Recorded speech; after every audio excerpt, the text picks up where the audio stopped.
ರಾಮರಾಜ ನನಗೆ அடுத்த ಸೆಕೆಂಡ್ ಇರಬೇಕು ಅಲ್ಲಿ ಕಷ್ಟ ಅದನ್ನು ತೆಗೆದು ಇವ್ರನ್ನ ತೆಗೆಯೋದಾ ಅನಂತಾನಂತ ಶಯನ ಪುರಾಣ ಪುರುಷೋತ್ತಮ ರಂಗನಾಥ ಜಗನ್ನಾಥ ನಾಥ ತುಭ್ಯಂ ನಮೋ ನಮಃ ಅಭ್ರಮಂ ಭಂಗರಹಿತಂ ಅಜಡಂ ವಿಮಲಂ ಸದಾ ಆನಂದತೀರ್ಥಮತಲಂ ಭಜೆ ತಾಪತ್ರಯಹಂ ಪೂಜ್ಯಾಯ ರಾಘವೇಂದ್ರಾಯ ಸಿದ್ಧಧರ್ಮರತಾಯ ಚ ಭಜತಾಂ ಕಲ್ಪವೃಕ್ಷಾಯ ನಮತಾಂ ಕಾಮಧೇನವೇ ಶ್ರೀ ಗುರುಭ್ಯೋ ನಮಃ ಹರಿ ಓಂ.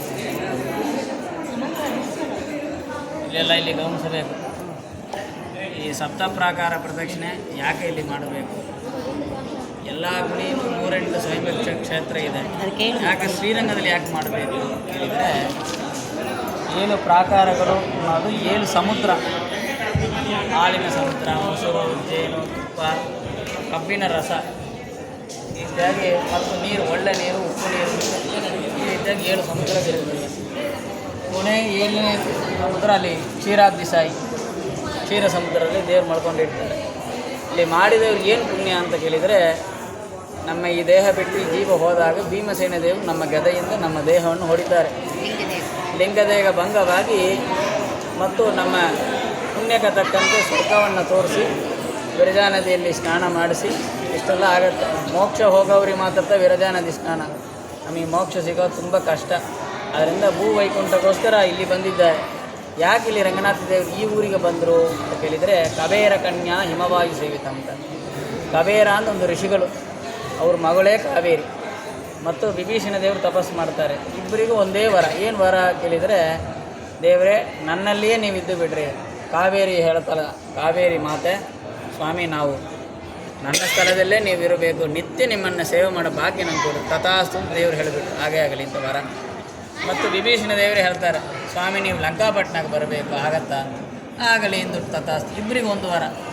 ಮತ್ತು ಈ ವಿಮಾನ ರಂಗವಿಮಾನ ಬಂದು ಲಂಕಾಪಟ್ಟಣದಲ್ಲಿ ತನಕ ಇರಬೇಕು. ಯಾಕೆ ಇಲ್ಲಿದ್ದಾರೆ ಅಂತ ಕೇಳಿದರೆ, ದಕ್ಷಿಣದಲ್ಲಿ ಮುಖ ಮಾಡಿದ್ದಾರೆ, ದಕ್ಷಿಣದಲ್ಲಿ ಲಂಕಾಪಟ್ಟಣ ಇದೆ.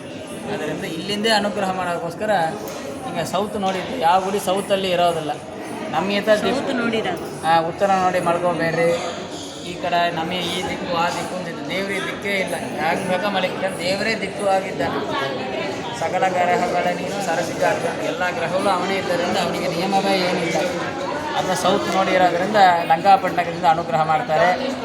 ಈ ಕಡೆ ಕಾವೇರಿ ನಿತ್ಯದಲ್ಲಿಯೂ ಪ್ರಾಕಾರ ಮಾಡೋರು ಯಾರು ಅಂದರೆ ಬ್ರಹ್ಮಾದಿ ದೇವತೆಗಳು. ಲಕ್ಷ್ಮೀ ದೇವಿಯಿಂದ ಪ್ರಾರಂಭ ಮಾಡಿ ಬ್ರಹ್ಮ, ವಾಯು, ಗಿರೀಶ, ಶೇಷ, ಗರುಡ, ಹೀಗೆ ಎಲ್ಲ ಬ್ರಹ್ಮದೇವತೆಗಳು ನಿತ್ಯದಲ್ಲಿ ಪ್ರಾಕಾರ ಮಾಡ್ತಾರೆ. ಮತ್ತು ನಿತ್ಯದಲ್ಲಿ ವಿಭೀಷಣ ದೇವರು ಇಲ್ಲಿ ಪೂಜೆ ಮಾಡ್ತಾರೆ. ರಾಮದೇವರಿಗೆ ಕುಲದೇವರು ರಂಗನಾಥ ದೇವರು, ಮತ್ತು ಯಮದೇವರು ಇರ್ತಾರಲ್ಲ ಧರ್ಮರಾಜ, ಅವರಿಗೆ ಕುಲದೇವರು ರಾಮದೇವರು. ಯಮಪಟ್ಟಣ ಎಳೀತಾರೆ ಜೀವ, ಅವರಿಗೆ ಕುಲದೇವರು ಅಂದರೆ ರಾಮದೇವರು. ಅವ್ರು ಧರ್ಮ ತಪ್ಪಿದರೆ ಅವ್ರು ಖಡ್ಗ ಇಟ್ಟಿರ್ತಾರೆ, ವಾಳ್ತಾರೆ ತಮಿಳಿ, ಅದನ್ನು ಶೀಲಿ ಬಿಡ್ತಾರಂತೆ ರಾಮದೇವರು. ಅದಕ್ಕಿಂತ ಧರ್ಮರಾಜ ಕರೆಕ್ಟಾಗಿ ಇರಬೇಕು. ಪಾಪ ಪುಣ್ಯ ಅಲ್ಲ, ಪಾಪ ಮಾಡಿದರೆ ಶಿಕ್ಷೆ. ತಿಳಿದವರು ಕೊಂಚ ಕಡಿಮೆ ಕೊಡ್ತಾನೆ ಅಂತೆಲ್ಲ ಇಲ್ಲ, ಪಾಪಕ್ಕೆ ತಕ್ಕಂತೆ. ಅದಕ್ಕೆ ಧರ್ಮರಾಜರು ಯಾರು ದಯವೇ ನೋಡೋದಿಲ್ಲ. ಒಂದು ಸೆಕೆಂಡ್ ನಮ್ಮ ಆಯುಷು ಮುಗಿದು ತೊಗೊಂಡ್ಬಿಡ್ತಾರೆ. ಅವರ ಆಯುಷು ದುರ್ಬಲವಾಗಿದೆ. ಇದೇ ರೀತಿಯಾಗಿ ನೀವು 12 ದಿನದಿಂದ ಭೂ ಪ್ರದಕ್ಷಿಣೆ ಮಾಡಬೇಕು. ಅದು ಬಂದು 14 ಲೋಕ ಪ್ರದಕ್ಷಿಣೆ ಮಾಡಬೇಕು. ಭೂ ಪ್ರದಕ್ಷಿಣೆ ಮಾಡಬೇಕು. 14 ಲೋಕ ಪ್ರದಕ್ಷಿಣೆ ಮಾಡಿದ ಪುಣ್ಯ. ಇದು 7 ಸಮುದ್ರ ಆಯಿತು. ಇದಕ್ಕಿಂತ ಇನ್ನೂ ಹೆಚ್ಚಿನ ಪುಣ್ಯ ಬಂದು 14 ಲೋಕ. ಅದನ್ನು ಭೂ ಪ್ರದಕ್ಷಿಣೆ ಮಾಡಬೇಕು. ಎಲ್ಲ ಜನರಿಗೆ ಹೇಳ್ರಿ. ಭೂ ಪ್ರದಕ್ಷಿಣೆ ಎಲ್ಲಿ ಮಾಡಬೇಕು? ಅಲ್ಲಿಂದ ರಾಜಗೋಪುರದಿಂದ ಮಾಡಬೇಕು. ಶ್ರೀರಂಗಂ ಫುಲ್ಲ ಸುತ್ತಬೇಕು, ಎಲ್ಲ ಫುಲ್ಲ. ರಾಜಗೋಪುರದಿಂದ ಅಲ್ಲಿ ಇಲ್ಲ, ಅದು ಭೂ ಪ್ರದಕ್ಷಿಣೆ, ಅದು ಬೇರೆ ಪ್ರದಕ್ಷಿಣೆ. ಇದು ನಾವು ಹೇಳಿದ್ದು ಭೂ ಪ್ರದಕ್ಷಿಣೆ. ಈಗ ನಾವು ಮಾಡಿದ್ದು ಪ್ರಾಕಾರ, ಸಪ್ತ ಪ್ರಾಕಾರ. ಸಪ್ತ ಪ್ರಾಕಾರ ಈಗ ಮಾಡಿ 7 ಸಮುದ್ರ ದಾಂಡಿ ಬಂದಿದ್ದೇವೆ. ಇನ್ನು 14 ಲೋಕ ಮಾಡಿದ ಪುಣ್ಯ ಬರಬೇಕಂದ್ರೆ ನಾವು ಭೂ ಪ್ರದಕ್ಷಿಣೆ ಮಾಡಬೇಕು. ಅದು 12 ಪಾರಣೆ ಮುಗಿಸ್ಕೊಂಡು ಆಮೇಲೆ ಹೋಗ್ಬೋದು. ಪೂರ್ತಿ ಅಲ್ಲಿ ನಮಸ್ಕಾರಗಳೆಲ್ಲ ಬರೀ ಒಂದೇ ಪ್ರದಕ್ಷಿಣೆ. ಆಚಾರ ಜೊತೆಗೆ ಮಂತ್ರ ಹೇಳ್ತಾ ಇರ್ತಾರೆ, ಹಂಗೆ ಹಿಂದೆ ಹೋಗಿ ಪ್ರದಕ್ಷಿಣೆ ಮಾಡಬೇಕು. ಈ ರೀತಿಯಾಗಿ ಅದನ್ನು ಮಾಡಬೇಕು. ಮತ್ತು 3 ದಿನ ಮತ್ತು 1 ದಿನ, 3 ದಿನ, 9 ದಿನ ಅಂತ ಹೇಳಿದ್ದಾರೆ. ಗರ್ಭವಾಸ ಎಂಬುದು 9 ತಿಂಗಳು 9 ದಿನ ಮಾಡಬೇಕು. ಆಗದೇ ಇದ್ದವರು 9 ದಿನ, ಅದು ಆಗದಿದ್ದರೆ 3 ದಿನ, ಇಲ್ಲಾಂದ್ರೆ 1 ದಿನ, ಇಲ್ಲಾಂದ್ರೆ 9 ಈಗ ಮಾಡೋರು ಏನು ಪುಣ್ಯ ಅಂದರೆ, ನೆಕ್ಸ್ಟು ಶ್ರೀರಂಗದಲ್ಲಿ ಹುಟ್ಟುವಂಥ ಭಾಗ್ಯ ನಮಗೆ ಸಿಗುತ್ತೆ. ರಾಮದೇವರು ರಾಮರಾಜ್ಯ ಮುಗಿಸ್ಕೊಂಡು ವೈಕುಂಠಕ್ಕೆ ಹೋಗ್ತಾರೆ.